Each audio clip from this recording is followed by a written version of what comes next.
A medicina intensiva faz parte da anestesiologia, né? Hoje, para você se formar em anestesia, você precisa rodar em unidade de terapia intensiva, você precisa fazer alguns estágios em unidades de terapia intensiva. A medicina intensiva, ela faz parte, né, do conhecimento do médico anestesiologista, faz parte da formação. Eu lembro que na minha residência a gente rodava muito UTI também, e muitas das vezes a gente via colegas se questionando, né? Poxa, UTI, que saco, mas depois a gente acaba percebendo quanto a medicina intensiva é importante para a nossa formação.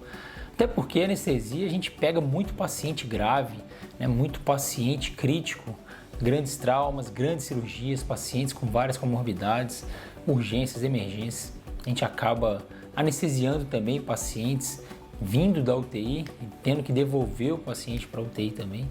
E é um grande dilema nosso a gente ter que manter o paciente do jeito que ele chegou ou até levar ele, devolver o paciente para a UTI, né, melhor do que ele chegou. E a gente sempre almeja isso na terapia intensiva, né, e na verdade na anestesia, né, dos pacientes que estão na terapia intensiva.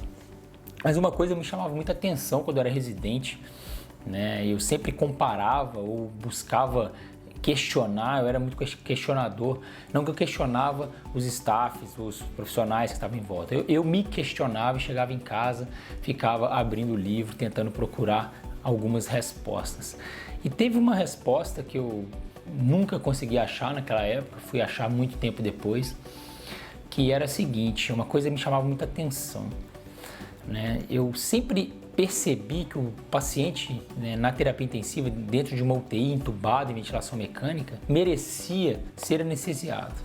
Não difere muito um paciente que está no centro cirúrgico, né, entubado, sendo ventilado mecanicamente, sofrendo um estímulo cirúrgico, né, um estímulo nociceptivo importante, daqueles pacientes que estão na UTI, mesmo que sejam pacientes que acabaram de operar, porque o estímulo nociceptivo continua, ou pacientes clínicos mesmo assim, mas que estão sendo metralhados, bombardeados por respostas inflamatórias, né, devido à sua doença de base.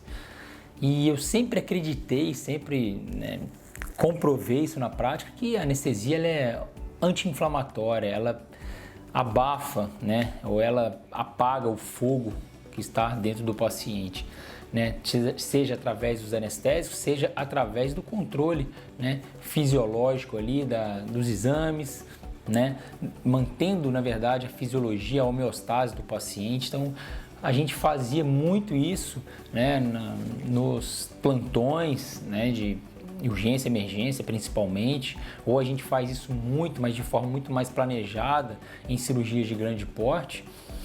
E eu sempre imaginei que, poxa, se os pacientes estão entubados na UTI, inflamados, graves, né, por que eles não recebem anestesia na UTI?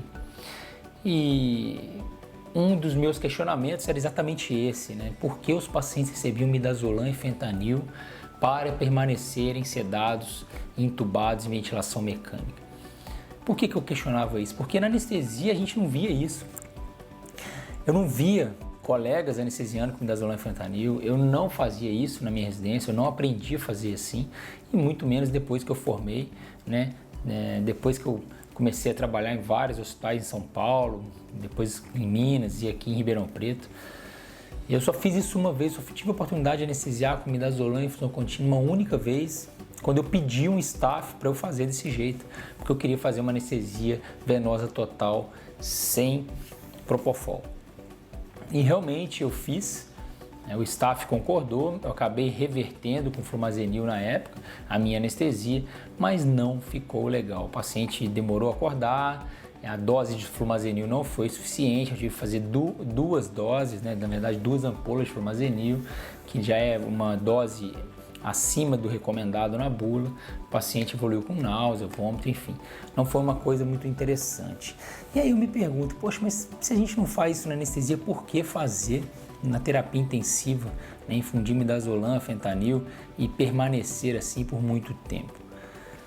E logo depois eu percebi que essas medicações, elas causam muito mais morbidade, muito mais efeitos colaterais e muitas das vezes pouco diagnosticados ou subtratados ou negligenciados ou não prevenidos, né? Que são a tolerância, a hiperalgesia e a síndrome de abstinência.